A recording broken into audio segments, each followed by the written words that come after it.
Now, Parliament has defended the 3% salary increase for public servants, saying it will help public officials shoulder the rising cost of living.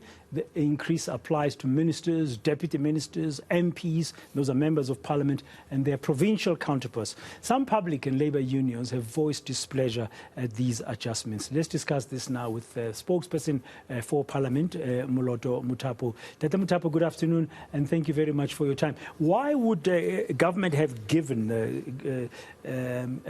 these increases at a time when in many sectors of the economy workers are striking for pay and they're not getting it? Was it appropriate? Well, it is not a matter of whether it is appropriate or it is not appropriate.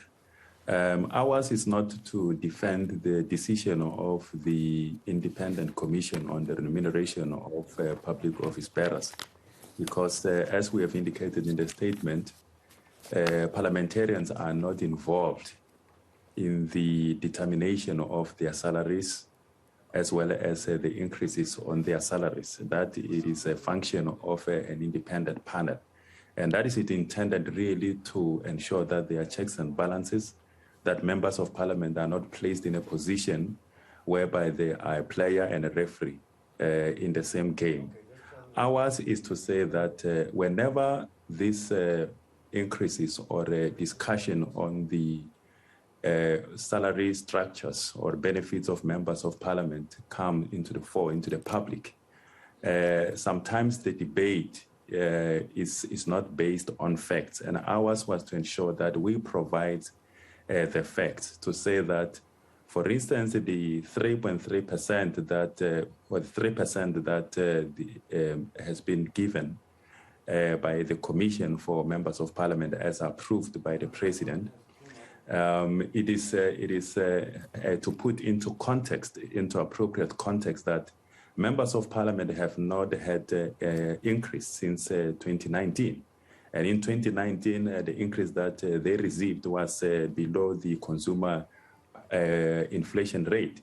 So we need to really appreciate that the members are not part of the determination of their salary structure as well as their increases, and to ensure that whenever we are discussing these matters, there will be, some people who will come, critics will say that they are fat cats, tone deaf, and so on and so on. And we believe that it's unfair. It is not based on any fact. Because if you look at the salary structure, for instance, the facts will tell you that if you were to benchmark with other parliaments of similar democracies, you will see that parliament, and that is the latest research that was conducted by the Interparliamentary Union, which is a global body of parliaments, comparing the salaries of members of parliament. It will show that South Africa and India were amongst the bottom of those salary structures. So we really need to base this argument, this discussion. It is good that these things are determined publicly and there is a public scrutiny on these matters, but it will be better really if it is based on some kind of fact. So I guess, since 2019, as you say, members of parliament haven't had a salary increase, and there's an independent process that parliament cannot influence. 3% still is far below the rate of inflation at about 6.5% now. Absolutely. And if you were to look at it, Praden, which is another matter that there is always miscalculation by the media, especially or some sections of the media with regard to how much an ordinary average member is getting. And they do not actually go into the detail of the salary package itself as to what will be the basic salary. And there will be amounts, figures such as a member is getting 120,000 Rand a month, which is not the case, because a basic salary take home that a member ordinarily will get will be between 40 and 45,000 rands. And it is something really, and if you were to look at this particular 3% that you yourself, you are acknowledging that it is below the consumer inflation rate, We are talking about, a take-home of a monthly take-home from that 3% of about just over 1,000 rand.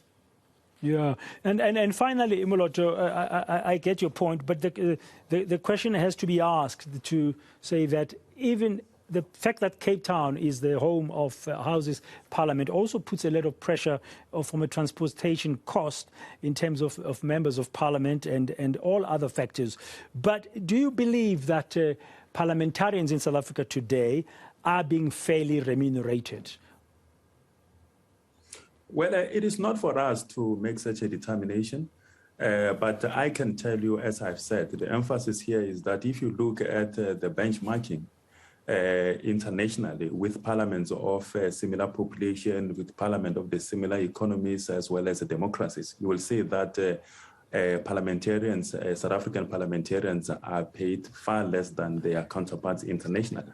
And you will also, when you look at the fact that there are safeguards that these members of parliament in South Africa are operating under. For instance, there is about 78% of parliaments all over the world that are allowing their parliamentarians to undertake work outside of parliament. In South Africa, that is not allowed.